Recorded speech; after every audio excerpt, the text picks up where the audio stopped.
Good morning mga kamimis. Kamusta kayo dyan? Bagyo din ba sa inyo dyan?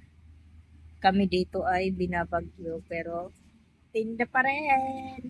Kasi pag walang tinda, walang panghulog sa paluwagan. Speaking of paluwagan mga kamimis, yan ang pag-uusapan natin sa maliit na oras lang. Na minuto lang pala.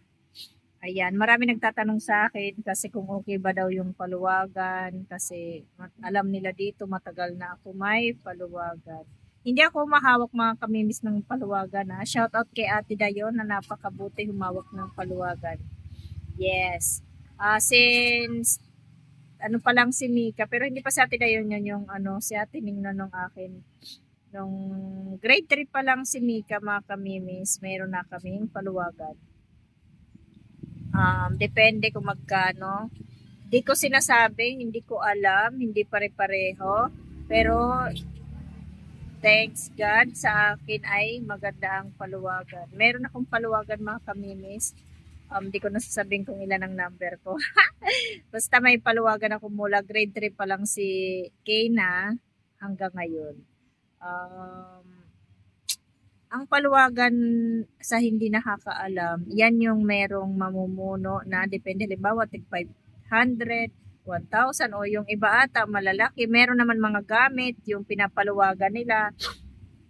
Halimbawa, ang pinuno, ibibili ng gamit sa gamit ha. Tapos yun ang uhulugan nila, ganon. Meron naman pera. Sa akin, sa amin dito, sa sinalihan ko mula grade 3 si Mika hanggang 14 years old na si Mika, ganun pa rin ako, meron pa rin. Weekly yan. Weekly yan mga kamimis ang akin. Hindi ko alam, meron naman ata 15 days, hindi ata pare-pareho.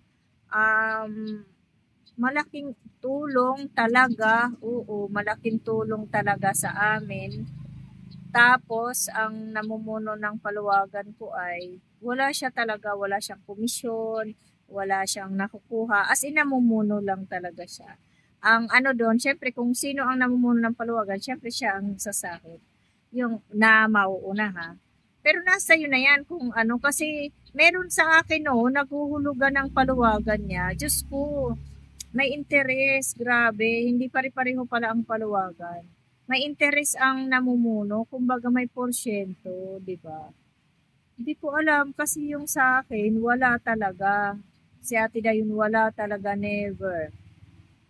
Tsaka hindi siya kumukuha ng marami. Tig 1,000 nga pala yung paluwagan namin doon. Hindi ko nasabihin kung ilan ang numero ko. Every week yan, ha? Okay siya, hindi siya kumukuha ng mga masakit sa ulo. Konti lang kami, pero kada isang tao, normally may mga 5 ang number nila. Merong 4, may 3, may 2, gano'n. Kaya malaking kaluwagan sa akin ang paluwagan. Depende yun kung anong patakaran. Pero napaka-bless ko. Hanggang ngayon, may apo na lang si Ate Dayo na naman sa bunso niya. May paluwagan pa rin kami.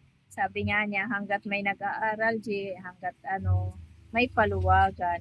Diba? Maganda mga kami sa paluwagan kasi, halimbawa, number 8 ka, number 8 ka. Kung ilan kayo, halimbawa, 38 kayo, ay di 37 matatanggap mo kung sa 1,000, di ba? Kasi hindi kami dumadami kasi ayaw niya tinayon. Maganda. Hindi kami nahinto yan kahit na pandemic, never kami nahinto kasi para bang ang gaan-gaan niya, ang gaan-gaan lang. Diyan ko kinukuha lahat.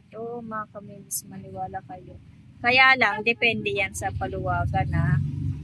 Depende sa namumuno. Depende kayo magtiwala. Huwag kayo din basta-basta din magtitiwala kasi alam ko rin may na-scam din. Kasi alam ko yung pinsan ko rin sa Manila, sometimes na-scam din ata siya sa mga mga kasama. Kaya ingat-ingat din. Pero maganda ang paluwagan at kailangan may respeto ka lang din talaga. At sipag syempre, di ba? Kasi may asahan ka. Ayan, na-share ko na naman ang paluwagan. First time na-share ko ang paluwagan. Bye mga kamimis. Ingat po tayong lahat ha. At binabagyo tayo. Pero umuulan. umuulan ng malakas, humihina siya.